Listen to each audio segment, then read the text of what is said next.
So I wanted to kind of, as part of this conversation then, take Ignatius' experience, take this sort of the beginnings of Ignatian spirituality and say, how can we relate this to what we're doing today? So I just threw up a couple of questions. How does Ignatius' experience relate to the experience of young adults today? I mean, it's a 16th century versus a 21st century experience, but it's not totally separated. There are some commonalities. How does the spirituality and Charis retreats rise out of Ignatius' experience? How, in your experience of doing Charis retreats, have you noticed some of these things come up? And what does Ignatius' experience offer that young adults today might need more of, or even just some of? So, I mean, if people want to share a little bit from their own experience and answer those questions. Well, he was vain, and we see that a lot nowadays. And he was invincible, which is still, young adults think that they're invincible. So some of the stuff is still... Right, those who work in youth ministry know this very well. But even into young adults, I see this on the college campus all the time. They're not malicious. Teens aren't malicious. Young adults who are in college aren't malicious. Their world just sort of like revolves around them. They don't, it's not that they're inconsiderate or whatever. It's just that they don't think, to think outside that box sometimes. And sometimes we have to challenge them on that. Add to that something I'm going to say a little bit more about later. That's sort of the research that's been done recently saying, well, that there actually is now a second step between youth and becoming a young adult. But there's this thing called emerging adulthood people are talking about. So that's still kind of part of the process. So that people aren't becoming quote-unquote young adults until their mid-20s now. That's what people are saying. Yes, sir. I think maybe kind of coming off of that point also, his experience with the different desires, like his initial desire for fame, and I think in my experience like that, I can relate to that tremendously, and then realizing that there's a deeper desire and trying to connect with that. Yeah, and yeah. I like to think that's what we're trying to do. And Ignatius, one of the things I like about Ignatius is even when you look at the memoirs, like he talks about that experience of having his leg be broken and all that, and the bones sawed off, and he talks about the fact that he kind of brags about the fact that he didn't show any pain. Even when he's writing this so many years later, there's still some of that vanity there. There's still some of that kind of overconfidence, perhaps. And maybe that's not such a bad thing. I mean, could Ignatius have done what he did in founding the Society of Jesus had he not maintained some of that? So even in our faults, because Ignatius always talked about the dangers of pride, even in our faults, if there is something good that can come out of there as well. I think the idea that God is in all things, that somehow young adults and college students, whatever, adults, have to have some sense of incarnational theology that Ignatius can offer and kind of tie in, that this life, your life is God's life within you. It's not separate. You're not. So I guess you don't have to go out and find God. God's not hiding out there somewhere for you to seek it. That God is present and always there. Are you isn't that there? great? That's his book. Mark had the book called Are You There? It's a cosmic book. He didn't even have to plug his own book. I think too, what I find that myself included, my peers, that I think the whole idea of seeking meaning out of suffering, and I think what we see in Ignatius, and I think one of the million ways Ignatius relates with young adults is here's this man that's laid up in bed thinking, plan B is here, what in the world do I do? And I think it was listed both as a joy and a challenge of the transition. Just this past weekend we spent a whole weekend at a conference. How do we find God in unsettled times? And that is so real. When you see young adults who've gone through college, they've got graduate degrees and they're saying, I should be able to get a job, or some of the major natural disasters that we've seen, I see young adults thinking all the time that very question, what do I do now?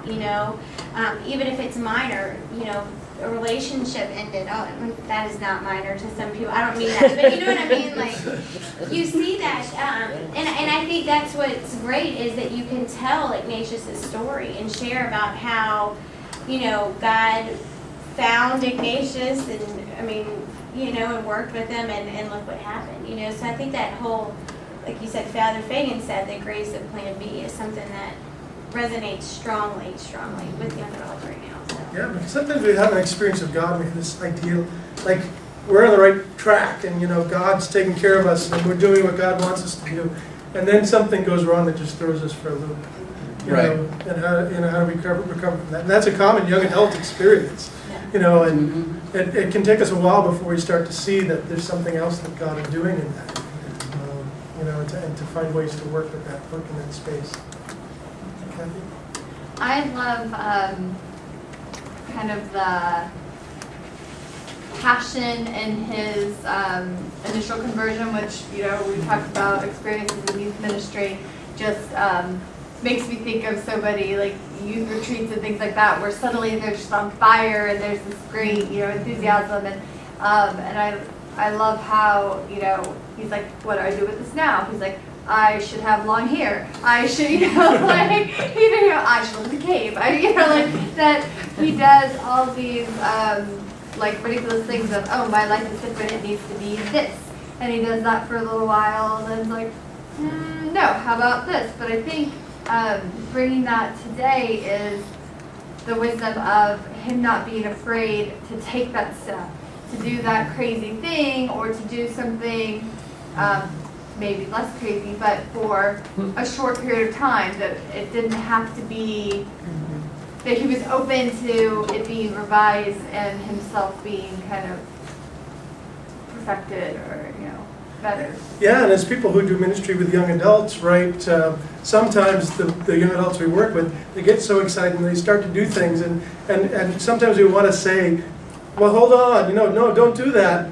But sometimes that's what they're meant to do. Yeah. And sometimes it doesn't fit necessarily into our box, but it may be something that God is doing with them that we may not be able to see ourselves at that point.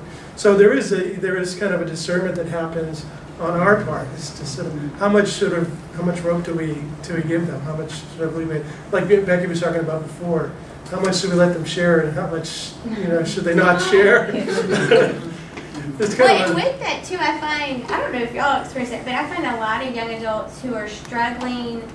Like I always think of Ignatius, there was a time his family said, don't do this is awful. And there are so many young adults that, it blows me away, parents who are not supportive of their faith life. Like that they are these sole people in their family trying to walk this journey of faith, and they have mom and dads that, and I'm saying of young adults from 18 to 39 that it's not just college students I'm talking about, and that blows me away. But, and again, I always think of the story of Ignatius where his big brother is like, don't do this, like this is ridiculous, and again, it's another way I think his story relates.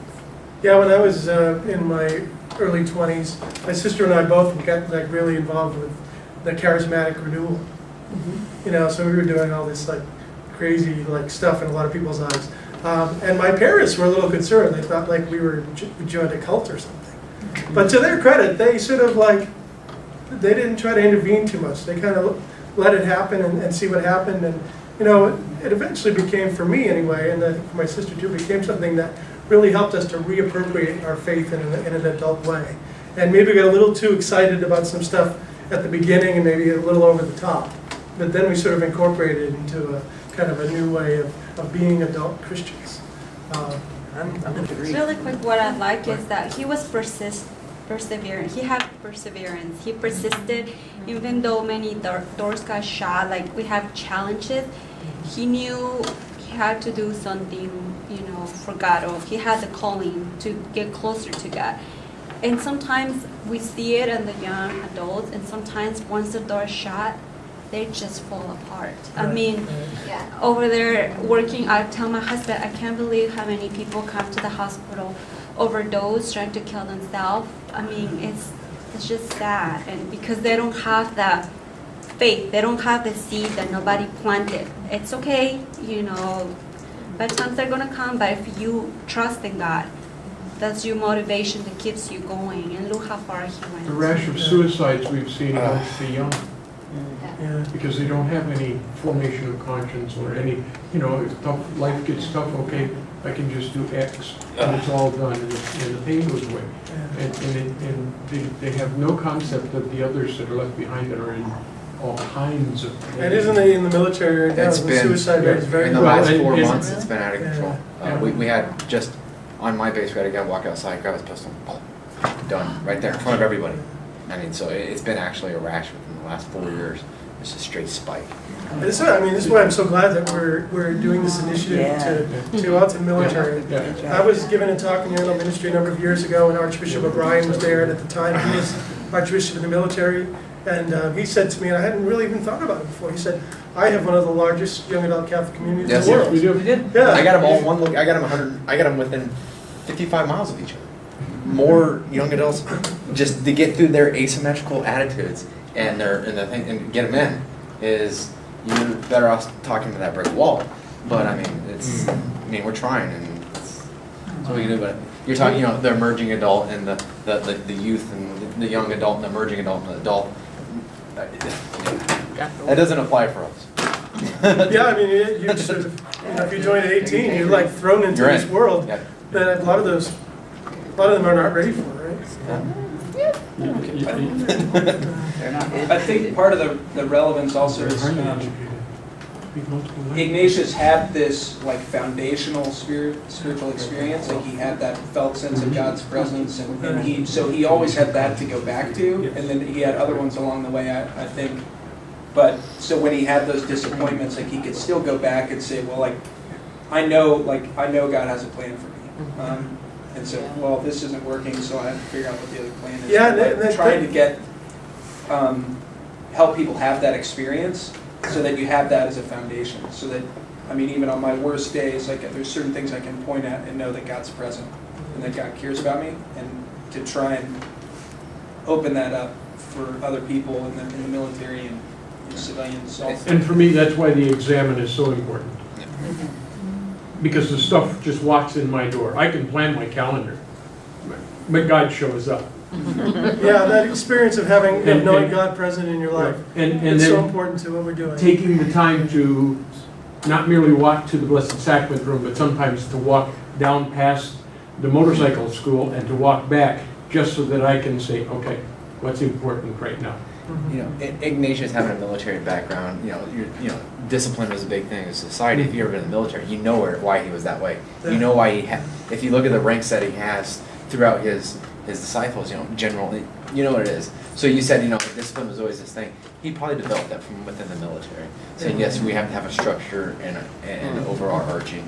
So that was military organization. And for it touches Ignatius, and some people think this is ironic, but for Ignatius, he thought the thing that Jesuits should be most distinguished by is their obedience. Yeah. Right. And that's as soon as you said that, I think that literally beaten into us from day one. Day one. So, and so Ignatius, he if we could get it out fast enough, it would catch on. And I've been home for almost 30 days. I get back. I wasn't even supposed to make this. But again, not my plan. Somebody else's. I landed a month early, and now I'm back. And I mean, CJ wrote, laying on a vehicle in Afghanistan. Many times on Ash Wednesday, we got in just a really bad fight, and I was all chipper and jumping around through it. And everybody's like, "What is wrong with you?" I was like, "Just do what you have to do." And everyone, and I explained to some of them, and they sat back and like, "All right, he's lost it." So again, like a lot of people thought Ignatius was just crazy. They thought I was just crazy, and they're like, "Whatever, good luck, guy." And but a few got struck by it. Like, oh wow. And we read something. I would email CJ like, "I need information. I'm lost here. They're asking me questions." And I'd get it back a few days later, and stuff like that. But Ignatius, within our society and our young adults, it should speak relevance to them. That we're all vain. You get in there. We want to be the fastest. We want to be the strongest. We want to be the quickest. We want to do the best at everything. We want to shoot better, run faster, and it gives us. There's hope. Like we can change. And here's Ignatius with those soldiers, and they're ready to surrender because they're outnumbered. No, he didn't. And he's have like, a "No, we're conscience. going to keep going."